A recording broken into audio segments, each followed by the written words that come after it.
আজকে আমরা যেটা আলোচনা করব সেটা হচ্ছে একটা important question transfer of property অ্যাক্টের আন্ডারে, যেটা হলো discuss the legality of the transfer for the benefit of an unknown person. একটা আননোন পারসনের বেনিফিটের জন্য যদি কোনো ট্রান্সফার করা হয় তাহলে সেই ট্রান্সফারের লিগালিটিটা কি, সেই ট্রান্সফারটা ভ্যালিড কি ভয়েড, এই ব্যাপারে আজকের আমাদের আলোচনা। কেন এই কোশ্চেনটা করা হলো? তার কারণ সেকশন 5 অনুযায়ী, ট্রান্সফার অফ প্রপার্টি অ্যাক্টের সেকশন 5 অনুযায়ী একটা valid transfer can be made between two living persons. একটা ভ্যালিড ট্রান্সফার শুধুমাত্র দুজন লিভিং পারসনের মধ্যে হতে পারে বা দুজন জীবন্ত ব্যক্তির মধ্যে এটা হতে পারে। এখন জীবন্ত ব্যক্তি বলতে সেকশন 5-এ একটা অ্যাসোসিয়েশন, একটা কোম্পানি বা একটা বডি অফ ইন্ডিভিজুয়ালকেও বোঝায়। কিন্তু এমন কোনো ব্যক্তি যে এখনো এক্সিস্টেন্সেই আসেনি, যার কোনো এক্সিস্টেন্সই নেই, তাকে কিন্তু কোনো প্রপার্টি সেকশন 5 অনুযায়ী ট্রান্সফার করা যায় না। তো একজন আননোন পারসনকে সেকশন 5 অনুযায়ী কোনো প্রপার্টি ট্রান্সফার করা যায় না।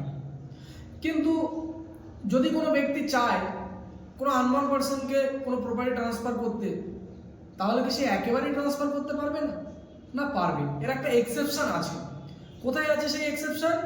সেই সেকশন 5-এর একটা এক্সেপশন দেওয়া আছে সেকশন 13 বা 13-তে। তাহলে সেকশন 5 অনুযায়ী দুটো লিভিং পারসনের মধ্যে ট্রান্সফার করা যেতে পারে, নন লিভিং পারসনের মধ্যে ট্রান্সফার করা যেতে পারে না। কিন্তু তার একটা এক্সেপশন দেওয়া আছে সেকশন 13, যেখানে বলছে যে ডাইরেক্টলি আননোন পারসনকে প্রপার্টি ট্রান্সফার করা না গেলেও আননোন পারসনের বেনিফিটের জন্য কিন্তু একটা ট্রান্সফার করা যেতে পারে এবং সেই ট্রান্সফারটা একটা ভ্যালিড ট্রান্সফার হিসেবে ধরে নেওয়া হবে।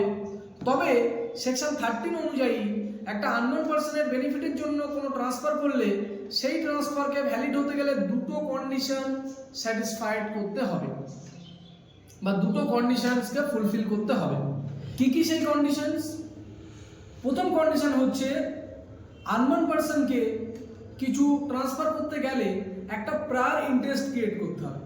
প্রায়র ইন্টারেস্ট ক্রিয়েট করা মানে আননোন পারসনের প্রায়র মানে আগে, আননোন পারসনের আগে অন্য কোনো ব্যক্তিকে, যে একজন লিভিং পারসন, তাকে কিন্তু কোনো ইন্টারেস্ট দিতে হবে ওই প্রপার্টিতে। তাহলে উদাহরণস্বরূপ আমি বলতে পারি, ধরো আমার বাবা আমার ছেলে মেয়েকে কিছু একটা বাড়ি দিতে চায়, একটা বাড়ি ট্রান্সফার করতে চায়, কিন্তু আমার ছেলে বা মেয়ে যেহেতু এখনো এক্সিস্টেন্সে নেই, তারা আননোন পারসন, তাই তাদেরকে ডিরেক্টলি আমার বাবা ট্রান্সফার করতে পারছে না।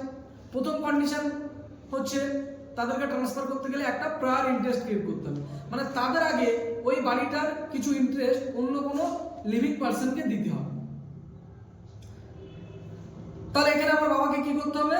অন্য কোনো একজন ব্যক্তিকে ইন্টারেস্ট দিতে হবে। তো আমার বাবা কি করলো? এখানে একজন অ্যাডভোকেটকে অ্যাপয়েন্ট করলো এবং তাকে বললো যে যতদিন না আমার ছেলে বা মেয়ে জন্মাচ্ছে ততদিন পর্যন্ত ওই বাড়ি থেকে যে ভাড়া পাওয়া যাবে সেই ইন্টারেস্টটা আপনার বা বাড়িটা ভোগ করার অধিকার আপনার, কিন্তু যেদিন আমার নাতি বা নাতনি জন্মাবে বা আমার ছেলে বা মেয়ে জন্মাবে সেদিন থেকে ওই বাড়িটা আপনি তাদেরকে ট্রান্সফার করে দেবেন। তাহলে এখানে এই অ্যাডভোকেটের যে ইন্টারেস্ট সেটাকে বলা হচ্ছে প্রায়র ইন্টারেস্ট। তাহলে আমার বাবা আমার ছেলে মেয়েকে বা তার নাতি নাতনিকে প্রপার্টি ট্রান্সফার করতে গেলে তাকে করতে হচ্ছে একটা প্রায়র ইন্টারেস্ট ক্রিয়েট করতে হচ্ছে। এখন আমার বাবা কার ফেভারে সেই প্রায়র ইন্টারেস্টটা ক্রিয়েট করলো? একজন অ্যাডভোকেটের ফেভারে সেই প্রায়র ইন্টারেস্টটা ক্রিয়েট করলো, ফার্স্ট। সেকেন্ড যে পয়েন্ট বা সেকেন্ড যে কন্ডিশন সেটা হচ্ছে আমার বাবা কিন্তু আমার ছেলে মেয়েকে বা ওই আননোন পারসনকে রিমেইনিং হোল ইন্টারেস্টটা ট্রান্সফার করবে। তার মানে ওই প্রপার্টিতে যা যা ইন্টারেস্ট আছে, বাকি যা যা ইন্টারেস্ট পড়ে আছে, সব ইন্টারেস্টটুকুকেই দিতে হবে।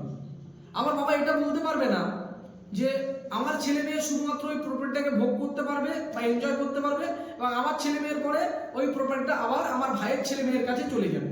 এটা কিন্তু আমার বাবা বলতে পারবে না।